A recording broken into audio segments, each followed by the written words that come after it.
Bien, buenos días. La clase de hoy trata sobre la ineficacia de los testamentos. Eh, un testamento puede devenir en ineficaz por tres causas: revocación, caducidad o nulidad. Esas son las causas que hacen que un testamento deje de producir sus efectos. Evidentemente siempre está supeditado, sobre todo el primer tema de la revocación, a la voluntad del testador. ¿Qué cosa es la revocación? Es una declaración unilateral de voluntad mediante el cual el testador deja sin efecto su testamento. Es importante tener en cuenta la definición porque el testamento se sujeta a la autonomía de la voluntad, al libre albedrío de las personas. Así como hay el derecho de testar, de regular nuestra sucesión, también la persona que ha hecho su testamento tiene este derecho de que en cualquier momento deje sin efecto su última voluntad, es decir, deje sin efecto su testamento. Sin embargo, hay excepciones cuando se ha hecho un testamento en donde, por ejemplo, son cláusulas declarativas como el reconocimiento de un hijo o de una deuda. Evidentemente, en estas circunstancias, el testamento, no obstante haber sido revocado, esas cláusulas siguen vigentes. Esas cláusulas perduran en el tiempo, es decir, el reconocimiento de un hijo no es un detalle cualquiera, es un acto trascendente y no se puede estar jugando con las expectativas de una persona, sobre todo de un hijo. Entonces, esa es la excepción. La regla general es que los testamentos, así como hay la libertad para poder regular nuestra sucesión, también existe la libertad para que en cualquier momento la persona que ha hecho su testamento lo deje sin efecto. Por eso se dice en el concepto que es una declaración unilateral de voluntad mediante el cual el testador deja sin efecto su testamento. La revocación puede ser de dos formas.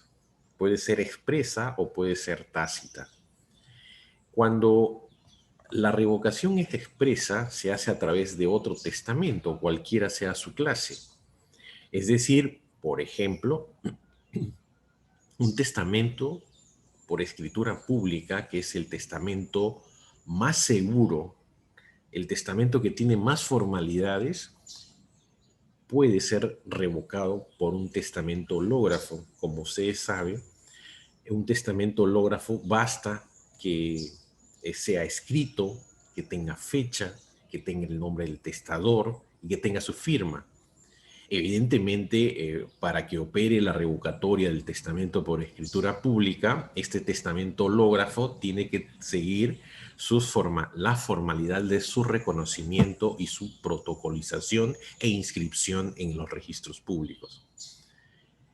Si se sigue todo ese trámite en el testamento hológrafo, muy bien, deja sin efecto este testamento por escritura pública, porque esa es la última voluntad del testador. No hay que olvidar que el testamento siempre implica la última voluntad del testador, o sea, la última voluntad de una persona que ha regulado su testamento, que ha regulado su sucesión. No se admite otra forma de revocación que no sea por otro testamento. Es decir, no habría otro negocio jurídico, una escritura pública que deje sin efecto otro testamento.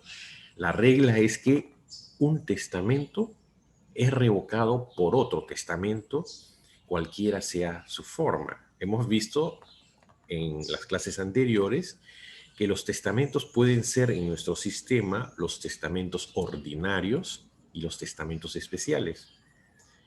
Entonces, un testamento especial, por ejemplo, un testamento militar o un testamento marítimo o un testamento aéreo, puede revocar muy bien a un testamento por escritura pública o a un testamento cerrado. Ahora, por regla general, un testamento posterior deroga a uno anterior si es que lo dice expresamente. Es decir, la revocación de un testamento por otro testamento se tiene que indicar en una de las cláusulas que se está derogando el testamento anterior, o porque el posterior, o sea, el Nuevo Testamento siempre va a derogar al testamento posterior. Muchas veces sucede todo lo contrario. Como hemos visto, por ejemplo, en el tema de la sucesión de los testamentos que dejó Ribagüero. Pues puede suceder que el testador vaya cambiando de opinión y vaya dejando uno o más testamentos, pero sin que se señale de manera expresa que se está revocando un testamento anterior. Entonces ahí aparece la figura de de la revocación tácita. La revocación tácita se hace por disposiciones incompatibles de un Nuevo Testamento con otro anterior o actos realizados por el propio testador que dejan sin efecto la voluntad expresada en el testamento. Es decir, cuando se da estas circunstancias de que se dicta un testamento, una persona dicta un testamento y luego esta persona otorga otro testamento y no se señale en ninguna cláusula del testamento posterior que deroga al anterior, se va a tener que evaluar las disposiciones de los dos testamentos para ver si hay cláusulas incompatibles. Entonces, en la medida que sean cláusulas incompatibles, implica la derogación de esas cláusulas, más no del todo el testamento. Por ejemplo, un testamento, como ustedes saben, puede tener básicamente dos partes. Una parte puede ser la de la institución, es decir, la de designar quiénes van a ser los sucesores, y la otra parte puede ser, y que no es obligatorio, y que puede ser la partición de los bienes hereditarios. Entonces, en estos casos, por ejemplo, si una persona dicta un testamento y luego dicta otro y reforma la partición, cambia de idea la casa que le estaba dejando a Pedro, la casa de Lima que le estaba dejando a Pedro, cambia de opinión y dice la casa de Lima es para Juan y la casa de Pedro, la casa de Quito es para Pedro. Entonces, eso implica posiciones o cláusulas irreconciliables. Por tanto, si en el primer testamento se ha dejado el bien de Lima a Pedro, queda revocado porque ya se le está dando a Juan. Entonces, eso se va a tener que evaluar cláusula por cláusula para determinar cuáles son compatibles y cuáles son incompatibles. Si son compatibles, implica que esas dos reglas van, que esas dos cláusulas quedan como última voluntad del testador. O pueden ser por actos propios del testador que deja sin efecto la voluntad expresada en el testamento. Por ejemplo, del testamento cerrado. Un testamento cerrado, como ustedes saben, se hace, o sea, se redacta el testamento, se lo asegura en un sobre lacrado y se le entrega al notario con dos testigos. Básicamente esa es la formalidad. Entonces se levanta un acta y el notario lo incorpora a su protocolo, es decir, a su archivo. Entonces, en esta circunstancia, puede el testador en algún momento ir a la oficina del notario después de un tiempo, después de un año, 2 años, y decirle, ¿sabes qué? Vengo a retirar mi testamento cerrado. O sea, vengo a retirar de su custodia mi testamento. Entonces el notario levanta un acta y le entrega. Y se entiende que con el retiro de la custodia del notario de este testamento cerrado, queda revocado. Ahora, evidentemente hay una conversión o transformación si es que este testamento cerrado cumple las formalidades de un hológrafo. O sea, si reúne las formalidades de un testamento hológrafo, evidentemente puede darse esta conversión y este testamento hológrafo tendría que pasarse por su reconocimiento judicial, su protocolización notarial y su inscripción registral. Entonces, la circunstancia de retirar de la custodia el testamento cerrado implica su revocatoria. Por otro lado, un testamento hológrafo puede quedar revocado si el testador lo rompe, lo destruye o lo inutiliza. Entonces, estos son actos propios del testador. Puede en un testamento hológrafo que ha hecho, lo puede poner tachado, puede hacer garabatos, y eso implica, desde mi punto de vista, una revocatoria. O simplemente lo rompe o lo destruye.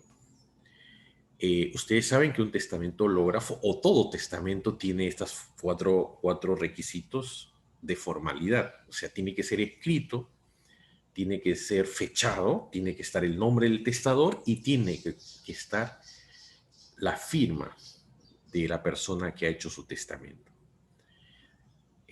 Ahora bien, hemos visto, o sea, cuando hemos explicado la derogación expresa, que muchas veces se puede dar la circunstancia de la retractación si es que aparecen en el camino más de 2 testamentos, es decir, 3, 4 testamentos, y aparece la figura de la reviviscencia o de la retractación, que también lo llama la doctrina. Significa que si un testamento revoca uno anterior y este a su vez es revocado por otro, las disposiciones del primero reviven a menos que el testador diga lo contrario. Es decir, hay un testamento, un primer testamento, luego se dicta otro testamento en donde se revoca el primero. O sea, expresamente hay una norma que dice, revoco mi primer testamento, lo dejo sin efecto totalmente. Y luego aparece un tercer testamento en donde a su vez revoca el segundo. Si no se dice nada con respecto a, si no se dice nada con respecto a la reviviscencia, o sea, si no se dice nada con respecto al primer testamento, las disposiciones del primero se dicen reviven. Vamos a leer el artículo pertinente sobre la reviviscencia que está en el Código Civil. Vamos a buscarlo con respecto a este detalle. El artículo 800 regula la retractación o reviviscencia del testamento y dice, voy a dar lectura, si el testamento que revoca uno anterior es revocado a su vez por otro posterior, reviven las disposiciones del primero a menos que el testador exprese su voluntad contraria. Es decir, de manera expresa, el testador tendría que decir que no reviven las disposiciones del primer testamento. Caso contrario, es decir, si no lo dice, se entiende que hay la voluntad de que pervivan o revivan este testamento revocado por el segundo testamento, que a su vez ha sido revocado, perdón, por el tercer testamento. Entonces, esa es la reviviscencia del testamento anterior. Veamos ahora el tema de la caducidad. La caducidad, ustedes saben, tiene que ver, es un concepto que tiene que ver con el tiempo. Con el tiempo se gana y se pierden derechos, ustedes saben.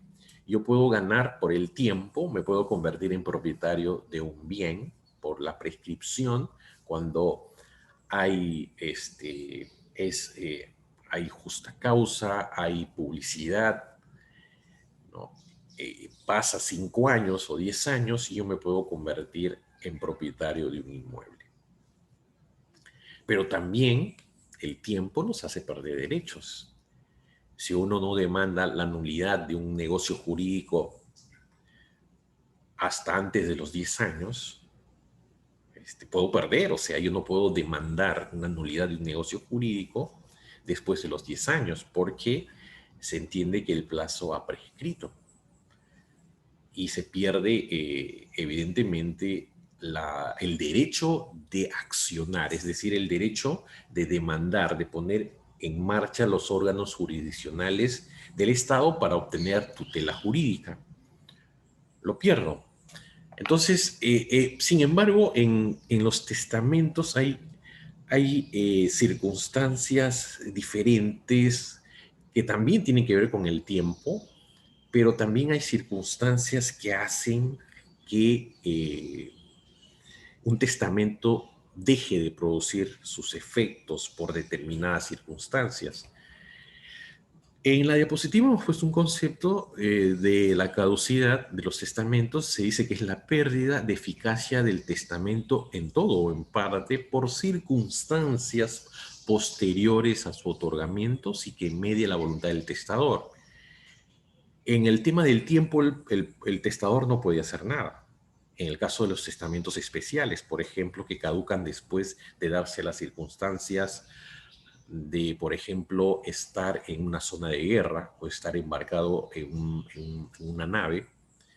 Entonces, a los 3 meses, si el testador vive, o sea, no fallece, se entiende que ese testamento deja de producir sus efectos, caduca. O cuando se da,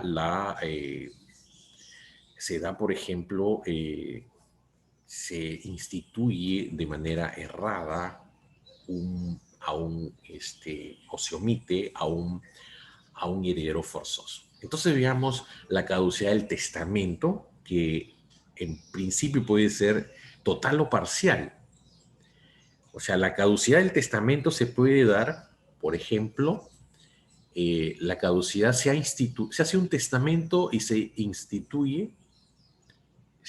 ¿Por qué digo total? Y se instituye herederos y de pronto aparece, o sea, instituye, por ejemplo, a un heredero, se instituye a un hermano, pero no sabía que con su novia, el testador, le había dejado embarazada a su novia y su novia luego hace el reconocimiento del testador y nace el niño, nace vivo. Entonces, en esas circunstancias aparece un testamento, perdón, aparece estas circunstancias de que al momento de hacer el testamento, el testador no tenía este heredero forzoso, pero cuando ya se da esa circunstancia, se entiende que ha devenido en caducidad la institución de herederos, o sea, la designación de herederos queda sin efecto. Entonces, en el artículo 805 se regula este asunto de la caducidad de la institución de la caducidad de la institución de los herederos de acuerdo a circunstancias que se dan, como ya les decía, si el testador deja herederos forzosos que no tenía cuando otorgó el testamento y que vivan o que estén concebidos al momento de su muerte a condición de que nazcan vivos. Esa es una circunstancia de una caducidad de la institución de herederos. Entonces, la caducidad total se puede dar ahí porque solamente el testador ha instituido herederos. Entonces, es cuando el testamento o hológrafo, por ejemplo, está en la diapositiva el ejemplo, cuando se da un testamento hológrafo y no se ha hecho el reconocimiento y la protocolización, entonces caduca al año de la muerte del testador. Es decir, aquí la caducidad tiene que ver con el tiempo. Entonces, un testamento hológrafo caduca totalmente si es que no hay el reconocimiento y la protocolización dentro o del año después de la muerte del testador.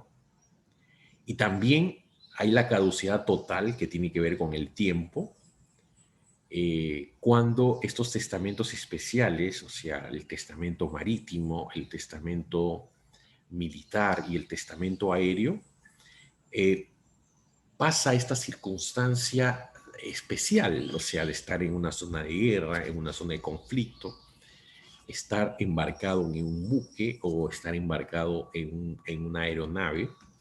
Entonces, después de que se ha dado esta circunstancia de dejar esta situación especial que le está tocando vivir al testador, pasa esta circunstancia y pasan los 3 meses y él sigue viviendo, se entiende que ha caducado totalmente el testamento. Entonces la caducidad total por el tiempo se da cuando el testamento hológrafo no se ha protocolizado previa comprobación judicial dentro de un año desde la muerte del testador, y también caduca en el plazo de los 3 meses los testamentos especiales que ya les he indicado.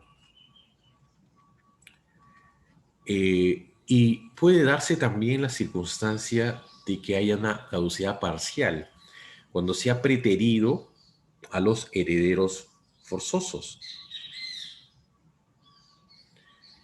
Eh, Esta es una circunstancia de la caducidad de los testamentos. El artículo 806 señala que la preterición de uno o más herederos forzosos invalida la institución de herederos en cuanto resulte afectada la legítima que corresponde a los preteridos.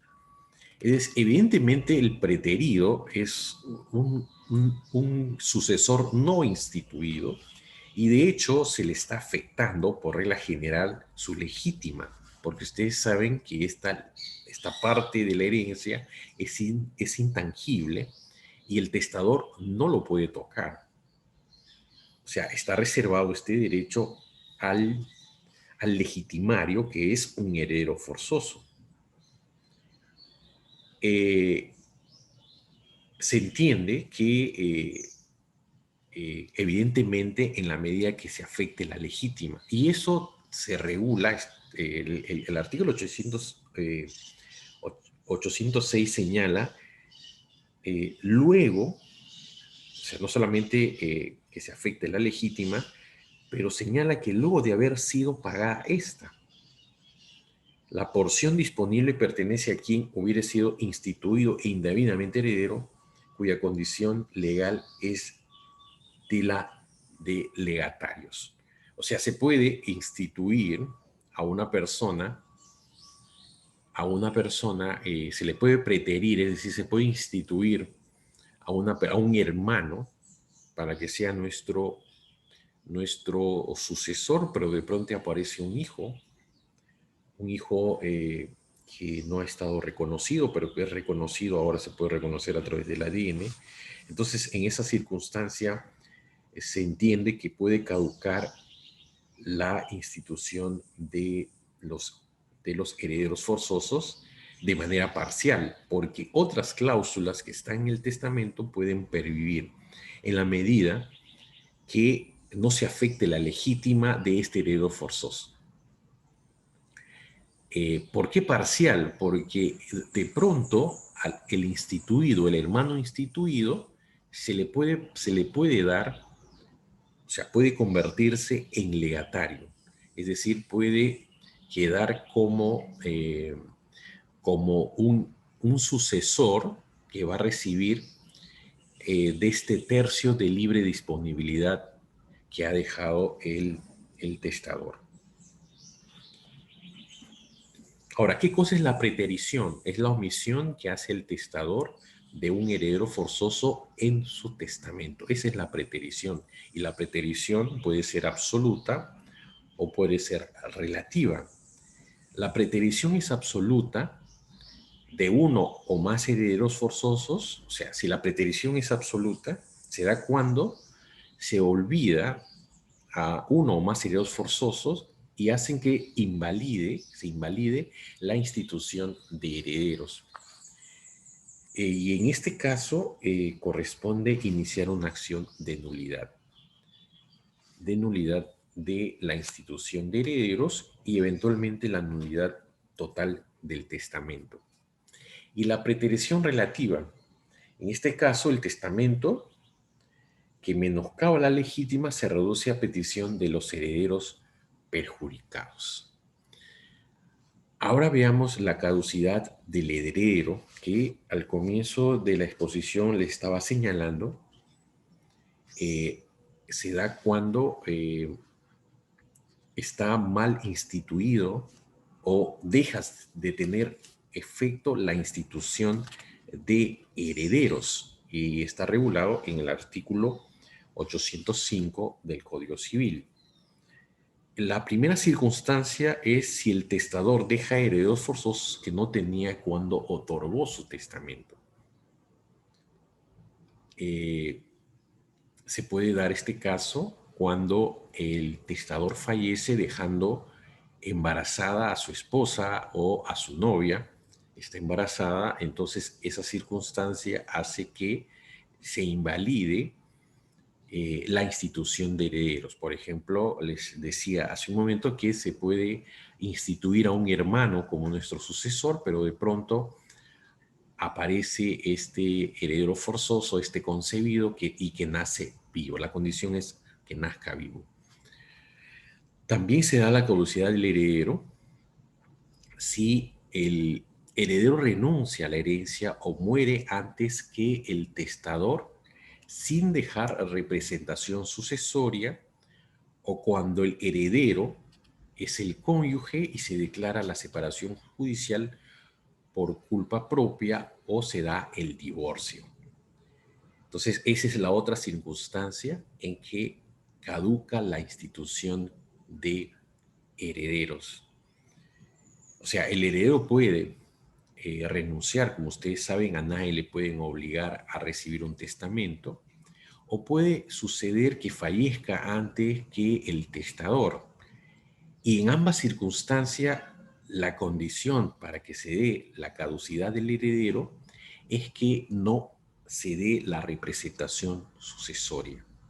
Si no hay representantes, es decir, si no tiene el sucesor, el heredero, instituido, o sea, si no deja prole, si no deja hijos, si no deja descendientes, si no tiene pareja, cónyuge, conviviente, o no tiene padres o abuelos, en este caso se dice que la institución de heredero caduca.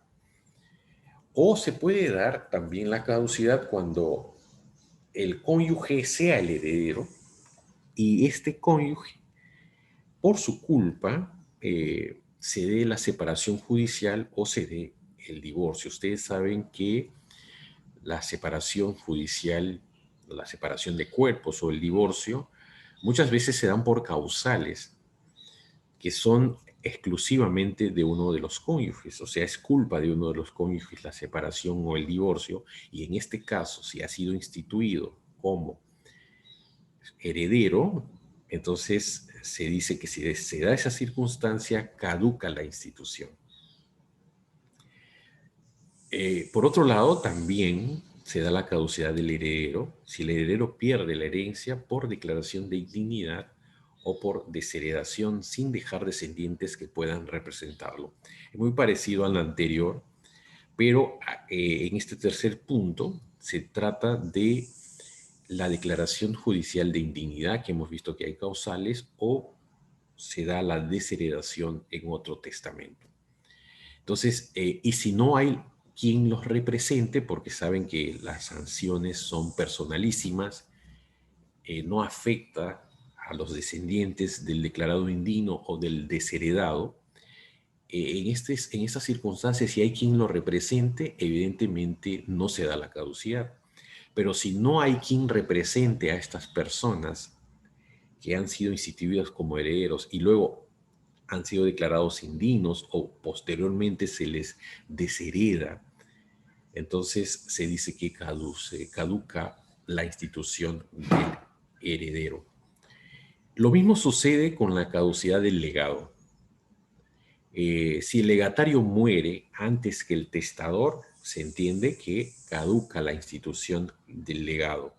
O si el legatario se divorcia o separa de este. Claro, ustedes saben que el cónyuge o el conviviente es un heredero privilegiado. No solamente hereda con los descendientes, con los ascendientes, sino que si no hay descendientes y no hay ascendientes, se lleva toda la herencia. Pero a su vez, el cónyuge puede ser declarado legatario. Ustedes saben que el cónyuge hereda como un hijo. Y el testador puede premiar a su cónyuge dándole un legado. Entonces, puede caducar el legado si el legatario, que es cónyuge, se divorcia o se separa de este. Eso implica que ha caducado la institución del legado. O si fallece antes que el testador. Entonces, esa es la ineficacia de los testamentos por caducidad. Es decir, se da por el tiempo, por un lado, y se da por circunstancias que devienen y que no, la voluntad del testador no influye en absoluto, sobre todo en el tiempo. No se puede paralizar el tiempo. O se pueden dar circunstancias que hemos visto, por eso aparece la caducidad del testamento, aparece el tema de la preterición, aparece la caducidad de los herederos y aparece la caducidad de los legados. Entonces, por la caducidad, los testamentos pierden su eficacia, en todo o en parte por circunstancias posteriores a su otorgamiento, sin que medie la voluntad del testador. Ahora veamos la tercera causal de ineficacia de los testamentos, que es la nulidad y la anulabilidad. Ustedes saben que en nuestro sistema se regula el tema de la nulidad y anulabilidad de los negocios jurídicos. El testamento es un negocio jurídico y por tanto se le aplican las reglas de la nulidad y anulabilidad de los negocios jurídicos. La ineficacia de un testamento puede devenir por vicios estructurales en su conformación. Por ejemplo, que el testador sea incapaz, que el objeto del testamento sea imposible física o jurídicamente, o por ejemplo que tenga un fin ilícito o que no se haya respetado las formalidades prescritas por la ley bajo sanción de nulidad. Es decir, cuando hay vicios estructurales, un testamento puede devenir en nulo o anulable. O puede darse vicios funcionales. Ustedes saben que un negocio jurídico puede nacer gravemente enfermo. Entonces, o puede nacer sano, muy sano, pero con el devenir del tiempo puede dejar de funcionar y hace que eh, deje de producir los efectos queridos por las partes. Entonces, eso hay que tener en cuenta en la nulidad de los testamentos. O sea, se puede dar por vicios estructurales en la conformación del testamento, o sea, eh, el tema del sujeto, el tema del fin, el tema del objeto y la capacidad. O sea, eso hay que tener en cuenta para ver la nulidad de los testamentos. Y los testamentos como negocios jurídicos pueden nacer gravemente enfermos o puede devenir circunstancias que hagan imposible su funcionamiento y por tanto sean anulables. Por eso, cuando se habla de la nulidad de los testamentos, se señalan los casos genéricos y los casos específicos. Los casos genéricos están regulados en el artículo 219 del Código Civil. Y en este artículo 219, que ustedes seguramente lo recuerdan porque lo hemos estudiado, me parece, por ejemplo, cuando falta, ¿cuáles son los casos genéricos de una nulidad de un testamento? Cuando no hay manifestación de voluntad, es decir, cuando simplemente no hay la voluntad de hacer el testamento. O sea, hay la voluntad, pero no se manifiesta. Entonces, no hay voluntad y por tanto es nulo o es inexistente. Eh, Otra causa se da cuando haya sido practicado por un menor incapaz. O sea,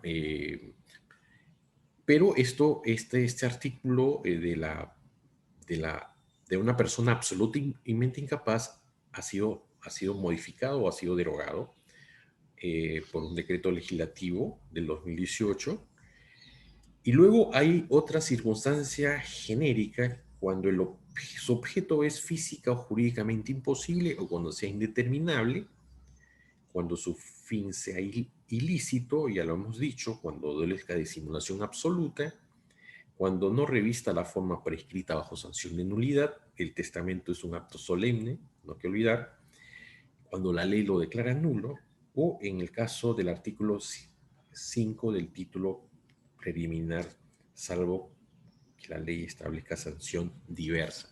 Entonces, ahí están, en este artículo 219 del Código Civil, están los casos genéricos de nulidad y que son aplicables o sea, son casos genéricos y aplicables a todos los negocios jurídicos, pero que en cuanto sean pertinentes, se aplican a los testamentos.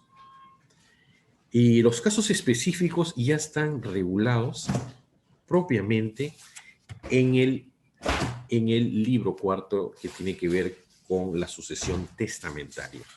Entonces, un testamento es nulo, de acuerdo ya a las normas sucesorias, si el testamento es otorgado por un menor incapaz, o sea, una persona que no ha cumplido los 18 años. Entonces, ahí estamos hablando de un menor incapaz y en este caso el testamento es nulo. El artículo 808 señala que es nulo el testamento otorgado por menor de edad. Es anulable el de las demás personas comprendidas en el artículo 687, que tiene que ver con los toxicómanos, con los ebrios habituales, que son las personas que no podrían hacer testamento. Ahora, si el testamento adolece de defecto de forma, también es una causal de nulidad que lo regula el libro cuarto.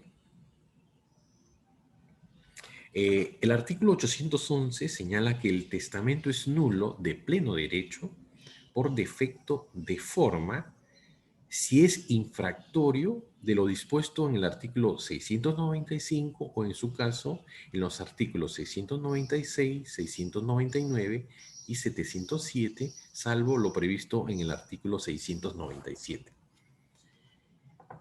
Es decir, por ejemplo, un testamento cerrado, y a eso va el tema, porque es muy particular esta norma. O sea, la regla general es que si el testamento es formal, un acto solemne, ab solemnitatem, es decir, si no se sigue la formalidad prevista por la ley, el testamento es nulo. Sin embargo, hay una particularidad en cuanto a la forma, porque los testamentos cerrados, como hemos visto, se pueden transformar o convertir en un testamento hológrafo.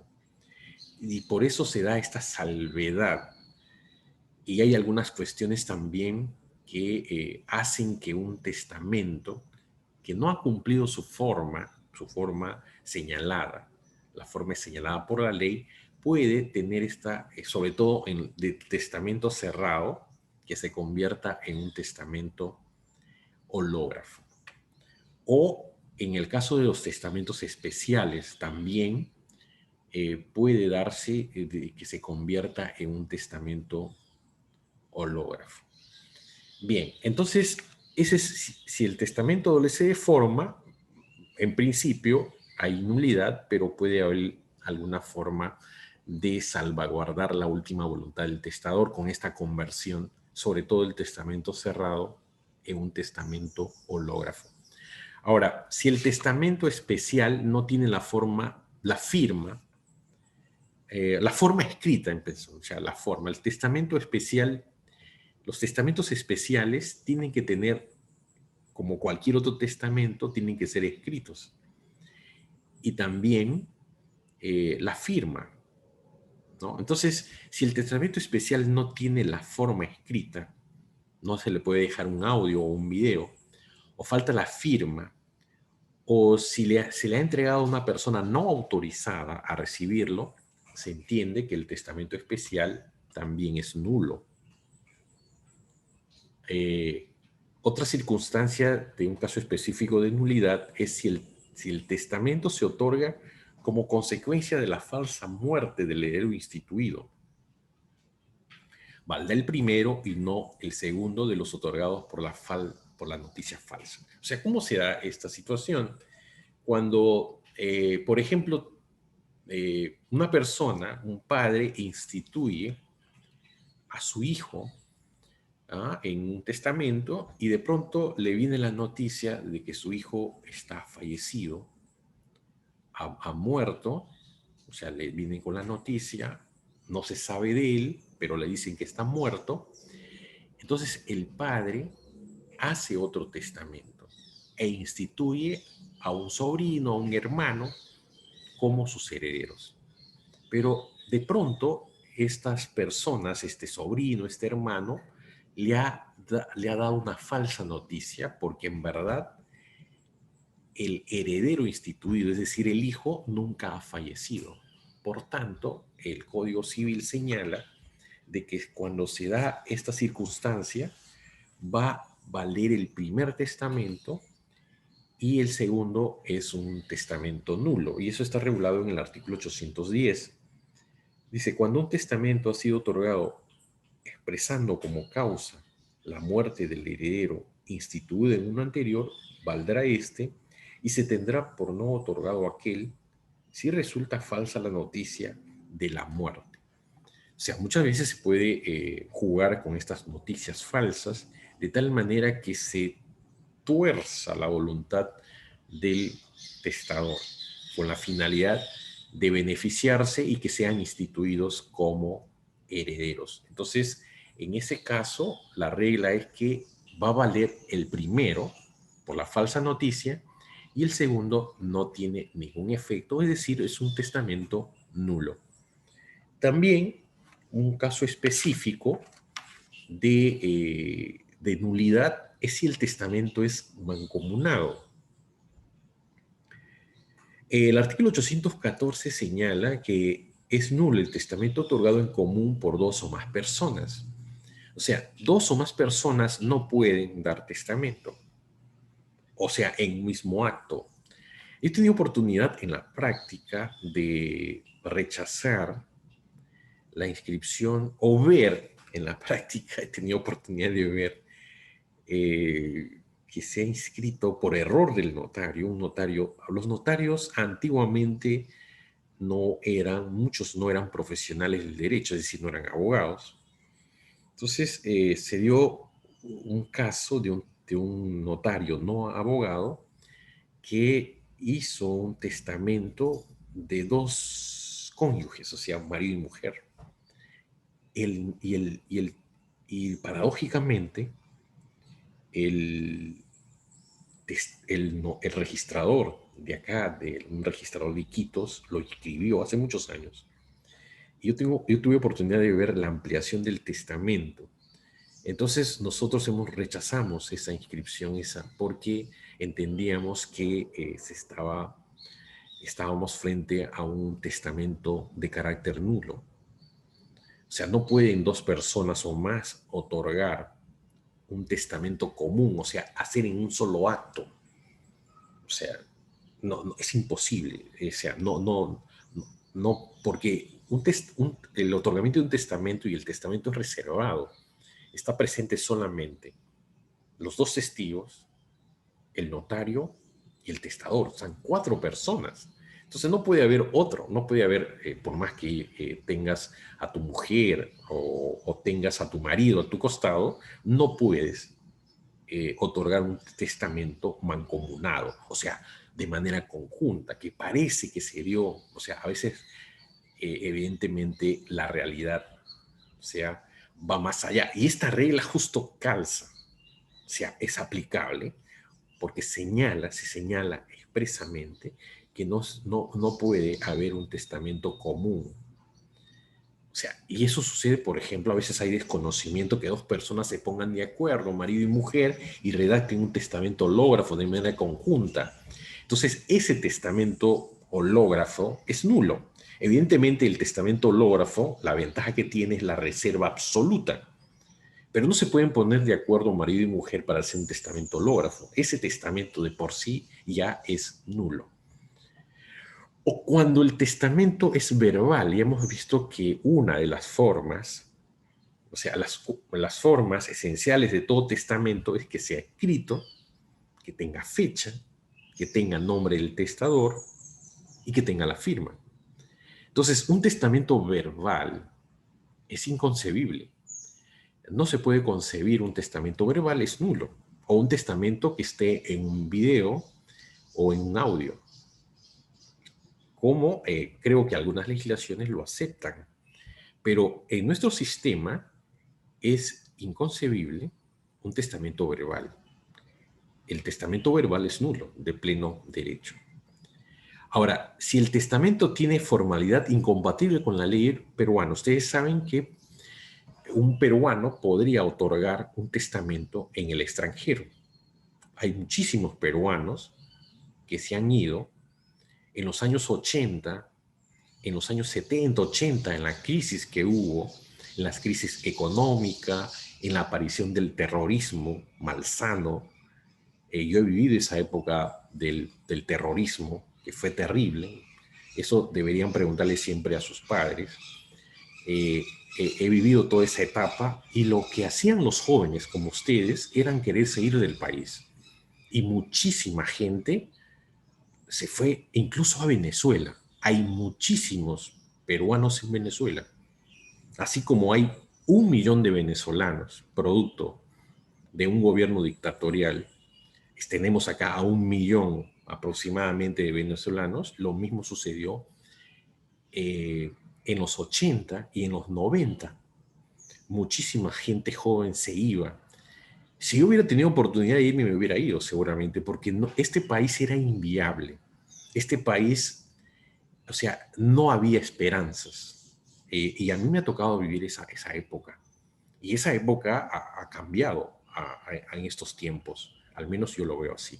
Entonces, sucede que hay muchísimos peruanos, no solamente en Venezuela, en Chile hay más de 300.000 peruanos, en Argentina, en los Estados Unidos y en otros países del mundo, en España, hay muchísimos peruanos. Entonces, puede suceder que un peruano haga su testamento ante una autoridad extranjera, sobre todo una norteamericana, y de pronto ahí se acepte en algún estado un testamento por audio o video.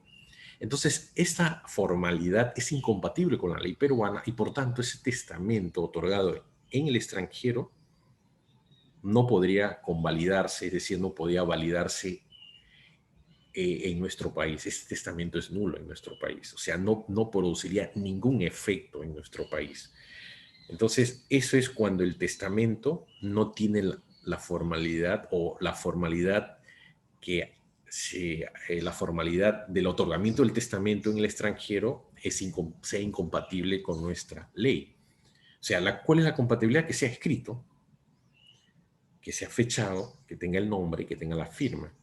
Entonces, si no hay esa circunstancia, evidentemente es incompatible con nuestra ley.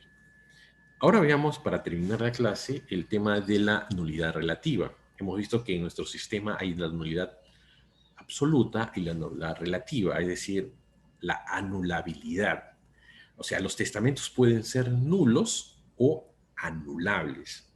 Veamos los casos de la anulabilidad o nulidad relativa.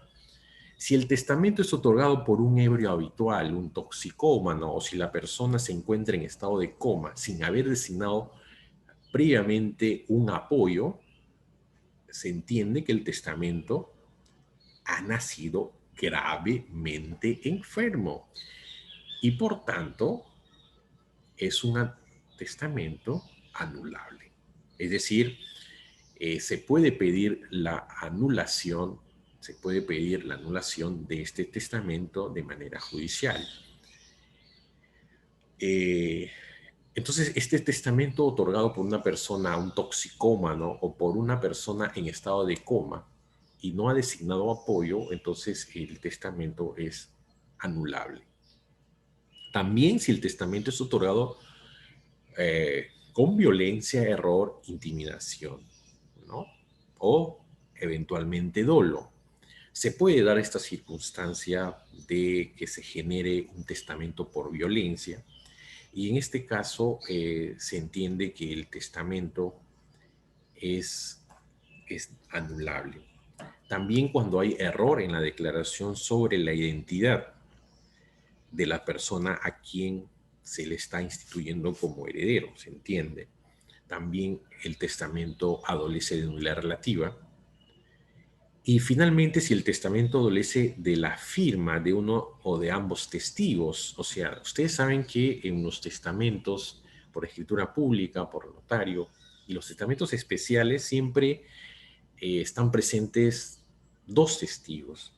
Muchas veces, a veces no, no consta la firma del testigo en el testamento. Entonces, esta circunstancia hace que el testamento sea anulable. Es decir, se puede pedir. O sea, estos testamentos que adolecen de nulidad relativa, que se dicen que están gravemente enfermos, son testamentos que están produciendo sus efectos, producen efectos. O sea, se los tiene como válidos. O sea, sin embargo, tienen este problema y pueden eventualmente pedirse su anulabilidad y hacer que sean nulos, o sea, hacer que no produzcan ninguna eficacia. Bien, con eso estaríamos terminando la clase de hoy.